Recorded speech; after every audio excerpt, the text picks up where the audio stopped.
Hey, everyone, welcome to this episode of the OrthoT Podcast. I'm your host, Chad Guerrero, and today I'm joined by my good friend, Jena Shroeder. Jena brings her unique medical background of being a licensed occupational therapist for the past 13 years to their teaching team at FST. She's worked with clients who have lived with chronic pain and illness, which have impacted their ability to have a fulfilling quality of life. Once she began her training in FST, it completely changed her perspective on what fascia stretch can do to help her clients. She's also spent the past 10 years researching and studying quality of life through human behaviors, including stress management, physical movement, sleep habits, nutrition, and spirituality. Jen is a level 4 fascia stretch specialist and has certifications as a functional medicine health coach and myofascial decompression provider. When she was asked to provide 3 words to describe her values, this is on her bio on the FST page. She said her utmost priorities are faith, family, and health. When she's not working in her practice or teaching for the Institute, you'll find her caddying her 9-year-old son around to his activities, lifting weights, golfing, and enjoying a nerdy book. A few fun facts about Jenna. She hikes rim to rim of the Grand Canyon every year, which I thought was very impressive. Plays competitive cornhole. That's also impressive. And grew up on a farm in North Dakota. And she's been a resident of Arizona since 2011. So, Jenna, thank you so much for coming on my podcast. I definitely appreciate you being here. Thank you, Chad. It's great to be here. So tell me just about yourself, everybody listening or watching this, a little bit about yourself, kind of how you got started in OT and what you're doing now. Just kind of how it all happened. Yes, so actually I'm coming upon 15 years of being an OT. Graduated in 2010 in North Dakota and made my way to Arizona. My first job was in a skilled nursing facility with my big kid job fresh out of college, and I got my first experience there. After being there for a couple of years, I moved into outpatient neuro, and I worked there for 8 or 9 years. So working primarily with patients with Parkinson's, MS, traumatic brain injuries, tumors, what have you. That was a quite amazing experience. And with that, during that time, I dabbled a little bit with inpatient rehab as well as home health. So I kind of got my feet wet in a few different avenues of OT. And then completely switched gears as my son was a little bit older. And I joined the public school district where we live. And I worked there for 6 years, working in the special education department. And from there, I moved into what I'm currently doing, which is the specialty certification of fascia stretch therapy, which has completely changed my life. Cool. Yeah. I mean, when I first, or we first connected on Instagram. Sorry, we first connected on Instagram. I was really interested in the stuff that you were doing. I thought that was really cool, which I really don't know anything about the technique. It looks amazing. I checked out the website, a lot of great info, some really impressive educators there, and it looks like you guys stay really full with a lot of students. So, I mean, what is FST like? What kind of where did that come from, and kind of what's the Mhm. concept of it? So, fascia stretch therapy was created in 1995 by Anne Frederick. She was a student at ASU studying exercise physiology and kinesiology, and she was working on a study, and it just kind of evolved in the weight room with all the weightlifters there. And she created this thing, and she didn't really even know what to call it at the time, but she knew she was strapping down guys to a weightlifting bench and moving their bodies, and it was working. And so from there, she started traveling with the Olympic wrestling team, and she went to multiple Olympics, and from there then evolved for NFL players. So she spent the majority of her career working with well-known NFL names and teams. Wow. And in the last 30 years, it has evolved to, working with everybody, kids, general population, the elderly, athletes. So it's come a long way. And I didn't mention at the beginning of the podcast, but I am a teacher at Stretch to Win, which is the only school that you can get certified to do fascia stretch therapy in the world. So we're at the mothership here. And I work with Chris and Anne almost daily. That's Anne's husband, Chris. His background is physical therapy. So he brings a rehab component to the fascia stretch as well. So it's been quite a journey getting to know them over the last few years. But it's really powerful stuff. Yeah, I mean that's in. I think a lot of times, a lot of things have been born out of we don't really know why that works or how that works. All we know is something's working. So, and then let's do some research and figure it out and go from there.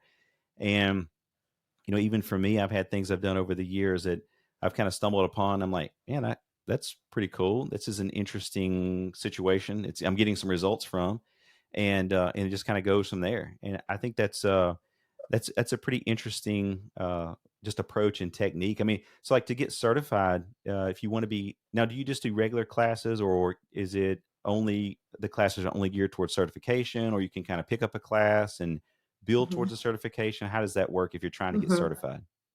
That's a great question. So we have levels. We have 4 levels right now, 1 through 4. And no matter who you are, your background, your degree, your education level, everybody starts at level 1, no matter the circumstance. And they're in person classes and they're 5 days. So they're built from Monday through Friday. And after the completion of those 40 hours, you are level 1 certified. And what is absolutely phenomenal, Chad, as you and I know, we've taken a lot of CEUs in our years of being OTs. This course here for this certification is built so differently and has spent so many years at her school developing it to make it the most ideal learning environment you can imagine. Our students leave, and when they leave on Friday, they are prepared to start seeing clients that Monday when they get home. They have adequate skills. What's really cool about it too is it's all hands-on learning. So an online opportunity is not a case. You have to be here in person, and there's no PowerPoints, there's no lectures, there's hardly any sitting in a chair at all. You're here, you're getting into it right away Monday morning. Lots of practice, lots of feedback, and it's just such an incredible experience for people. They often don't want to leave on Friday afternoon. They don't want to go home. Right. Well, that is something, years ago, I know we all like the convenience of having online, coursework and all this stuff, and that makes Hmm. it really easy for everybody that's working and have lives going on. But years ago when I first started practicing, which has been 20 years ago, everything was we went to coursework. You stayed a couple of Hmm. days or several days, and hands-on kind of stuff, and you had your pushing and pulling and feeling and testing all these different things. And I think a lot of times that gets lost. So I like to see that there are still places or companies that are offering that in-person hands-on ability versus just trying to look online, watch the videos, and the next thing you know, bam, you're done, and you're some maybe expert or whatever. I'm not saying that people aren't or can't do that. I just mean for me personally, I like to be involved and hands on as much as possible. Just I feel like I get a better experience. I'm getting more bang for my buck, and I'm a very much a hands on learner. So um, now, like with this, as far as who can take this, you said, I know maybe therapist, or is this body workers? Is this strength coaches, personal trainers? Who would be able in your area at least to Hmm. be able to take this, or in general? So to answer that, it's yes. Anybody can come through these doors and take this course. The only legal rule is they have to be 18 years old. And we have gotten, we actually just a couple weeks ago at a level 1, we had a 18-year-old, he's still in high school, fly in from out of state and took the certification. And we've had a couple high schoolers as well, or freshly out of high school. We've had students who are in college who want to do this on the side while they're working on their degree. And we've had physical therapists, occupational therapists, massage, personal trainers. We've had osteopathic doctors, chiropractors, you name it, we've seen it. On the other spectrum of it, people often think that they have to have some sort of a medical background or a license to touch, or some, people will say, oh, I've never even put my hands on a body before. You can come. And we've had people who they were in real estate. They worked in construction for 40 years, corporate America, and they come Wow. in scared out of their minds. And let me tell you what, they're some of the best students that leave on Friday. They have some of the nicest quality of touch. That's really cool. I mean, in order for it to be available to everyone, I mean, I really like that because a lot of times it's like, well, if you're not this or you're not that, or you don't hold this license, or this is for a certain practitioner, this is not for the assistant, and all this kind of stuff. I think that offering something that's available to everyone is really cool. I mean, it just gives more opportunity because you're getting better Mhm. information out. At the end of the day, it's to help people, right? Like to optimize how you're helping people, whatever that method may be. And so how long is a typical treatment session? So you're going to treat someone with it, just I Mhm. know, just generally speaking, I know that depends on probably what they have going on or how much they need, Mhm. but how long would that necessarily take? If I was just coming off the street and I'm Mhm. like, hey, I need some work done, for whatever, what would that look Mhm. like? Sure. So if you're coming into me for the first session, I'd probably see you for an hour session. In addition to that, I also offer a 90-minute or a 2-hour session. Oh wow. I do, yes, I do. It's quite phenomenal. I don't offer anything less than 60 minutes. And then, of course, that doesn't include that initial consultation. When people come in, I have the structured paperwork, we have our conversation, I do some assessments to figure out where we're going to go with it, because this is a very customized modality. People ask me this all the time too. So how are you, it's an assisted stretch. Are you like stretch lab, a stretch zone? I say, well, in the sense that I'm moving someone's body, yes. Other than that, no, it's very different. It's not the typical traditional training that I learned how to stretch a body, putting in a position, holding to the count of 10. I mean, I'm kind of joking about that, but Right. Yeah. it's pain free. It is very customized for the person and what they need. And it's head to toe. The way the fascial system works is I know that, whatever's going on in someone's foot can impact their hip, their shoulder, their neck, their head. If we look at the way the fascial systems, run through the body, there's seven different fascial systems, and it's crazy how it talks to each other. It's a super highway. And so with this communication system, it would just be absolutely, you know, remiss to only look at a knee or at the ankle or at a shoulder. Now, it's not to say that there's an injury in those particular areas. Of course, we're going to look at that. But when we're looking at, systemic issues, it's just a whole new lens for me to see how the body is connected rather than being so localized focused in my treatments. Yeah. I mean, I think that's a lot like maybe Tom Myers kind of stuff, or even John Barnes. I took John Barnes courses years ago, Mm-hmm. Mm-hmm. myofascial release and all that. And yeah, I mean, I agree with you 100%. Everything being connected. I actually had a patient recently that had seen a provider, and they looked at the neck and they looked at the shoulder and all these different things, and come to find out that the issue that was causing all of those issues was in a different area of the body. And when you break down what the movement was looking like and where the force was, happening because of this breakdown, it's like, oh, well, the problem's over here. So we have to address the whole area, versus, and I'm not saying that, maybe someone with tennis elbow or whatever that condition is, yes, you can address that. But I think a lot of times if you look elsewhere, it was probably caused because of something else. Maybe they didn't have, thoracic rotation or whatever that is. And so I Mm-hmm. think that addressing, the whole body like that is really cool. And, especially with the fascia, and I know there's tons of research on fascia as far as injuries, and like with the John Barnes course and stuff I've taken or read his books. I mean, as far as even kind of like the body keeping score kind of a thing, and if you don't address some of those areas, you can do all the topical stuff you want to do. You can go all the anti-inflammatories you want, and you can prescribe the same 4 exercises all day long. And this person 10 years later still has pain because there's still other things that weren't addressed. I'm not saying those weren't good things to do. They weren't the only things to do. Mm-hmm. And Yeah. so, Yeah. oh, go ahead. I'm sorry. No, go ahead. I was saying, do you also, would you prescribe like exercises and all with this too? Or is this more Mm-hmm. just, just the FST itself? Or is there Mm-hmm. also combined exercise programs that you set people up on, or not really? You don't have to?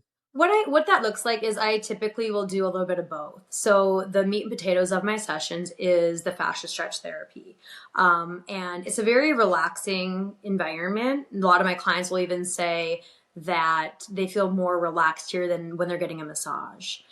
So it's definitely a down regulating modality. It's very nervous system based. And until we can get that nervous system to relax, the tissue's not going to let go. And so I set up my environment, just very customized, relax the client. When I find something that needs to be further stretched or strengthened, during that session, I will definitely prescribe something for them to do at home. It might be something that I pull out of my OT toolbox that I have. It might be something that is from our self-stretch program here at Stretch to Win. It's called Life Stretch. Could be one of both. I don't give a lot because, as I learned in the rehab world when I was there, if I give a lot, people won't do anything. So I usually pick one thing, and hope that it gets completed. But I try to keep it very simple because, quite frankly, when clients come to me, they're usually at the end of their health journey where they've tried lots of different doctors and blood work and tests and therapies, and they've been doing all these things, and they say it's not getting better. It's not getting better. I'm not getting answers. And so, I'm usually the last stop. And so from there, I try not to overwhelm too much. But it's an incredible modality that I can't say it works 100% of the time, but I can't put a percentage on it, but it's time and time and time again. People leave after one session and they're like, wow, I've been dealing with that for 2 years. I don't know what you did. And I say, I don't know. I have an idea of maybe what it was, but I don't say it because is it because I was playing with their feet and doing some stretching down with their feet? Perhaps that changed something further up the chain. Maybe it's something I directly did. So I'm kind of getting on a little bit of a tangent, but I get really excited talking about it. No, that's great. I mean, I think that was also the question I was going to ask is how soon sometimes can people see results with this? I mean, is this like an instant kind of a thing? Um, and that patient buy-in is so important, right? Like, yeah, I mean, if you Mhm. can, especially when you're one of the last resorts of people that they're coming to, it's like, I'm desperate, help me. And then you spend all this time with them, you go through your evaluation, and then you do this treatment and you customize it for them. I think that's huge. And then I also kind of piggybacking off of your home program stuff. I usually give patients 1 to 2. Two is max, like to go home and Smart. do. I'm Yep. like, look, do these. How many repetitions? I use them like, I don't care. How many sets? I don't care. When should I do them? Just when you think about it, and they Hmm. will, like, a lot of times they're just, hey, I was at the kitchen counter and I did this, or I was in the living room and I did this, or in the car, or whatever. And that works better because I used to give a big handout of stuff for people to do. And yeah, just, are you doing your program? Yeah, I'm doing it. You're not Hmm. doing it. Your Yes. papers are still in the console of your car. Exactly. And you know what, Chad? That is something that was so hard for me when I worked in rehab was I finally had to sit myself down one day and say, Jenna, you can't want it more than your patients. You Yeah. cannot want it more than them. And that was really hard for me because I'm such a driven, disciplined person. If someone says, in order to get ABC, you need to do XYZ, I will do it. And I just had to have that hard conversation because a lot of people aren't like that. And it's just the world we live in, that we live in a world of conveniences as well. And so I want to meet my clients where they're at by just saying, you know what, let's just do this one thing. Keep it simple. And most of the time they do it. They do Yeah. it. Because somebody's already given them all the other stuff to do and Yeah. scolded them about not doing it. So you're just like, look, I'll be Right. happy if you do any of this. Right. Um, And it's at the end of their session where they are very relaxed. They're feeling very good. And so I think it's just easier for them to say, okay, when their little endorphins are yeah. rushing to the brain. So, Well, and it's you're talking about like with down regulating and everything kind of being a neurological experience. I read this a little while back, and you've probably seen it too. But um, it says the brain is easily tricked, or the nervous system's easily tricked, but it's not easily convinced. And mm-hmm. man, that, Mm, that that made a lot of sense. Going I through love that. different thought process. And I tell it to patients now, like, why is this still this way? And I'm like, well, you can use TENS units and some of these other things. Sometimes you can trick it and convince it pretty quick, but sometimes it takes a long time to make changes in the Mm-hmm. long term. And Mm-hmm. I had another guy told me a while back. I thought this was pretty cool. Says, when we learn things, especially from motor movement type stuff, there's a book that's created. The book's put on the shelf in the brain. We have an injury, we have something going on. That book's still there. We just have to figure out how to write a new book, a new version of it, because make sure that our brain and body doesn't want to revert back to that old edition or old volume. And man, that was pretty powerful too. I thought about that, and I tell people that all the time. They're like, "Why am I having this, this, and this?" And I'm like, "Well, we just have to retrain some things. Kind of whether that's releasing or retraining or whatever you want to call it. We got to create a new volume. That's a way better Yes, volume than I the last one." love that. I'm going to steal that one from you, Chad. And I Yeah, love that so much because it's true. And we talk about that and we talk to our students as well. It's repatterning the brain, and especially with pain, people that have lived in pain for so long, and you can do, one gentle movement for 30 minutes straight. And people think it's like, oh, I have a client show up and I need to show them all the things I can do. Like, I've got 25 stretches. I can't wait to show Mr. Joe. And at the end of the day, it might just be that one gentle movement where you're earning trust, down regulating, and all you're doing is neurologically repatterning the brain, saying, see, it's safe right here. We don't have to hold on to that pain anymore and be scared. So, it gets a little woo woo, if you will. And I know there's still a lot of people in this world that, and I used to be the same way. I used to be the same way. I used to think that stuff was a little woo woo. Yeah. I was very black and white. I need more science to support these things, but it is real. It is real. I see it day in and day out. And so I couldn't be more of a believer in what I do and what you do with what you're describing with your patients. It's tremendous. Yeah, I think that is one thing. A lot of times, people you see on social media a lot. They want to be all evidence based, and I mean, I get all Mm-hmm. that. Yes. Um, and you have some people that are exercise or movement only, and other people over here that are manual therapy only, and some Mm-hmm. people that are pain science education only. And I don't really knock anybody for it. I'm like, look, whatever you do, if it works for your individual person, it doesn't really matter. If I had a patient come in that whatever it, would be that I'm, qualified to do, we'd try it and see if it helps. They say, hey, what if we try this? Fine by me. I mean, I'm okay with it. It's not going to hurt Yes. you. And if it helps, then hey, we've done something. Um, so I think I'm a big fan of all aspects. That's one thing I always try not to do, especially on social media. I'm not critical of anyone. I don't get on someone's post and negatively comment. I don't like your technique. I'm like, hey, that's awesome. I learned something new here Mm-hmm. today. That's fine because and I posted this a while back because we've all started as something else. When you get into like scope of practice and all these different things, people get very Mm-hmm. territorial and very, you're doing, you're acting like this type of therapist and you're this type or this practitioner, whatever it is. I'm like, man, none of us are the same way we all started.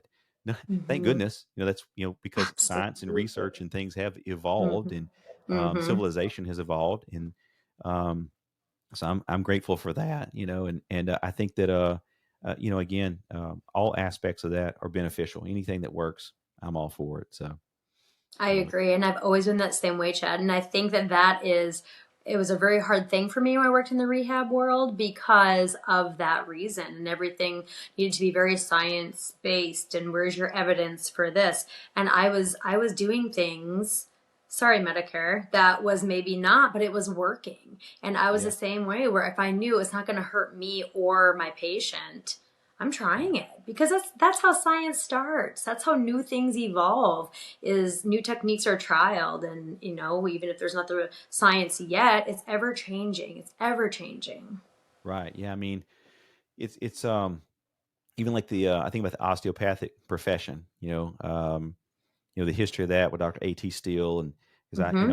I've taken a lot of osteopathic coursework and the manual techniques and all that and how that got going and the approach from that and how that originally was the reception of that by the general public was not very good at all and just how Mm-hmm. that's developed now. Now we have DOs in the U.S. and other countries. There's DOs and osteopathic manual osteopathic practitioners and all this kind of stuff. So I think that you can have a little bit of both or whatever. Same thing with like whatever you're doing, your techniques. If you're a rehab professional or you're a fitness professional or you're just someone down the road that just what I want to learn these techniques and try this stuff and see if I help myself and help other people. Then what does it hurt? So Absolutely. And my clients ask me all the time, like, hey, what do you think about acupuncture? What do you think about dry needling? What do you think about this? They want my opinion. And my thing is, I don't say, oh, only fascia stretch therapy is the only thing that works. This is ridiculous. I right, say, try everything. Try if you're interested in it and something is speaking to you for your body, you should go try it and see if it works for you. Because if it might work for you, it might not work for the next person. Because we're not machines, we're not cars, we're humans. And even the best scientists in the world can't figure out the human body yet. It's such a right. complex being, and we're all so different. We are not the same. And so I just tell, my clients, go try everything and figure out what works specifically for you and what you need. Yeah, because it's like everything doesn't work for someone, but something works for everyone. Like Yes. when I first heard that, I thought, man, it's pretty smart. I got to write that down so I can sound smart Simple, somebody. but you know, works, right? Yeah. Yeah. So, I mean, I appreciate you coming on. Before you go, I just want to ask you two things Hmm. because reading your bio. So, the first thing, cornhole. So, are you pretty good at cornhole? I'm because I've tried to play and I'm not very good. Nobody ever wants me on their team. If we're playing like around my in laws and stuff like that. Nobody ever wants me, I Hmm. don't think, because I'm not very good. Are you pretty good? I mean, I hold my own. yeah. I like to hold my own, I guess. Hmm. It's a whole interesting. There's technique. I know there was techniques to it. There's like whole thing. I didn't Oh, there's know. a whole thing about it. The boards, the bags, there's multiple bags depending on the weather and the boards you're playing on. If you're indoors, you're outdoors, how much humidity is in the air. There's definitely techniques. You can make plays. It's a That's lot of fun. yeah. When I read that, I was like, I didn't know that about you. Pretty cool. It's kind of the running joke around here. Anne likes to joke about my cornhole Yeah. playing. I mean, maybe I'll try to get better because right now, not very good. You know what Um, though? Let me tell you something, Chad. I have seen, if some people probably call it a sport, some people don't. The most beginner people make crazy improvements in like 6 weeks without even practicing. So I think it's one of the yeah. easiest things to learn for people if you try it. I Well, think so. if I can just get it on the board, I think that right off the bat, Yeah, that's going to be a win for me because that's great. I'm usually just people are dodging. I'm just throwing it at them. I don't know, you know. So I'm going to work on that. And the other thing was, and I know I'd messaged you about this. So you hike the Grand Canyon. I mean, is this you just what? How did that come about? You just decided one day, or did you Yeah. have friends that did it, or how'd that happen? Well, back in 2020 when we were all just making crazy decisions and Yeah. nothing really mattered at that time. That's when it started. Me and my girlfriend, we said, let's just go do it. Let's just go do this. We didn't even train for it. I recommend training. The years since have gone better than the first year. But yeah, it is the most incredible place to visit. And 99% of tourists, they visit the south rim of the Grand Canyon. That is the most populated area. But if you could ever get to the north rim or even hike down into the canyon, it's just one of my most favorite places in the whole world. It is so serene, it's so peaceful, away from people, no cell phone service. But yeah, we hike the north rim to the south rim. It's about 25 miles. We do it from sunup to sundown in one Wow. day, and it's amazing. Wow. That's incredible. I mean, Hmm. and because you're in Arizona, so I mean, you're not Yep, I'm in Phoenix. Yep. okay. So you're not too terribly far away from the No, it's Grand about Canyon. a 6 hour drive to the north rim from here. Wow. I went, Hmm. I was probably 21, 22 years old, maybe a little younger. I can't remember. And my grandparents, my mom, we all went out, my sister, on a trip out there. And so it's really funny. So we get to this uh, observatory spot. I don't know what you call it. And at that time, there had been a commercial for like Hoveround or one of these companies, power mobility companies. And I Yep. think the ladies' names were like Agnes and Edna or something like that. I don't remember. And so my grandpa, it's really cool. And there's a picture, you can't see it behind me, but there's a picture up here behind me of my grandpa and I standing out there. Somebody took it. And my grandpa says, well, I'm disappointed. And I'm like, why? Papa, like, why are you disappointed? And he's like, well, I don't see Agnes and Edna where they're not here, because it was like the commercial. And I was like, They're well, supposed to be here. yeah, like I don't know. So I always think about that, Oh, think about the Grand that's Canyon. cute. So yeah, That's yeah, cute. Yep. Place of yeah. lots of memories. Yeah. So again, I want to thank you so much for coming on. I know that Yes. that you and I have connected on social media and become friends. Hmm. I think it's great to Hmm. connect with people. And so, if they want to find you, where would they go to find you to get your services, or do they just go to the website, or what do you recommend? Sure. So I am on Instagram. I am Stretch Spot AZ. I'm on Instagram, hence the spot OT. I had incorporated a little bit. So Stretch Spot AZ. You can message me on there. That's also my email, stretchspotaz@gmail. And the same thing with my website as well. And I would love for anybody to reach out to me for a service, but also if they just have questions.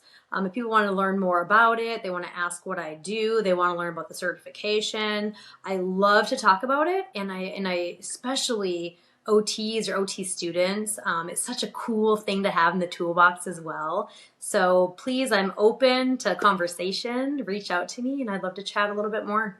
Awesome. Well, thank you so much. And I'll put those, all the links and info in the description. Be sure and check her out, guys. Again, thank you so much for coming on today, Jena. That is Jena Shroeder. And make sure, guys, that you rate my podcast 5 stars wherever you listen. It definitely helps me out. Thanks so much. And until next time.